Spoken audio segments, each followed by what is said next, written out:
आजादी के अमृत महोत्सव के उपरांत अमृत काल के प्रथम वर्ष में जब भारत दुनिया का G20 के देशों का प्रतिनिधित्व प्रधानमंत्री मोदी जी के नेतृत्व में कर रहा है, तो भारत ने G20 का थीम भी दिया वसुधैव कुटुंबकम का।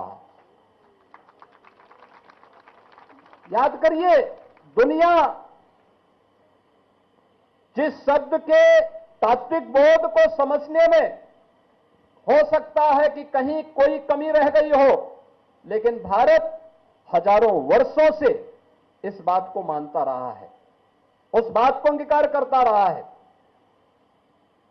और जब भारत को अपनी इन उपलब्धियों पर गौरव की अनुभूति होनी चाहिए, हर भारतवासी जब इन मुद्दों को लेकर के एकजुट होकर के भारत की 140 करोड़ की आबादी जब भारत के यशस्वी नेतृत्व में आगे बढ़कर के एक साथ कार्य करेगा, तो भारत को दुनिया की सबसे बड़ी ताकत के रूप में उभरने से कोई रोक नहीं सकता है। लेकिन जो लोग भारत की प्रगति और भारत की समृद्धि जिनको अच्छा नहीं लगता, वे लोग कुछ न कुछ व्यवधान पैदा करने का प्रयास करेंगे।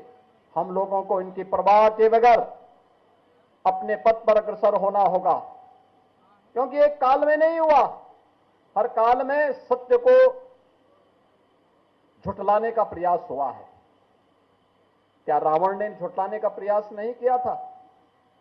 क्या उससे पहले हिरण्यकश्यप ने ईश्वर की और सनातन धर्म की अवमानना करने का प्रयास नहीं किया था? क्या कंस ने ईश्वरीय सत्ता को चुनौती नहीं दी थी? और ईश्वरीय सत्ता को चुनौती देने वाले आज क्या कर रहे हैं, उनकी स्थिति क्या है? सब कुछ मिट गया, कुछ नहीं बचा है। लेकिन ईश्वर जैसे सत्य है, शाश्वत है, ऐसे सनातन धर्म भी सत्य है, शाश्वत है। हमें सत्य और शाश्वतता को सदैव अंगीकार करके सकारात्मक भाव के से आगे बढ़ना चाहिए। और ये पुलिस के लिए तो खासतौर पर भगवान कृष्ण की ये दोनों प्रेरणाएं कि कर्मण्य वाधिकारस्ते मां फलेषु कदाचन, यानी कर्म करते रहो, फल की चिंता मत करो। निष्काम कर्म की जिस प्रेरणा को उन्होंने दिया था, वह भी प्रेरणादायी है ही, हर नागरिक के लिए है ही। लेकिन साथ साथ परित्राणाय साधूनाम विनाशाय च दुष्कृताम के भाव के साथ सज्जनों की परित्रण, उनके परित्राण के लिए, उनकी रक्षा के लिए, उनके संरक्षण के लिए जहां कार्य करेंगे, वहीं दुष्ट प्रवृत्ति के खिलाफ उतनी ही कठोरता के साथ कार्य करेंगे। और उत्तर प्रदेश जैसे राज्य में पुलिस ने भगवान श्री कृष्ण के इन सभी उपदेशों को अंगीकार करते आज उत्तर प्रदेश के परसेप्शन को बदलने में बहुत बड़ी भूमिका का निर्वहन किया है।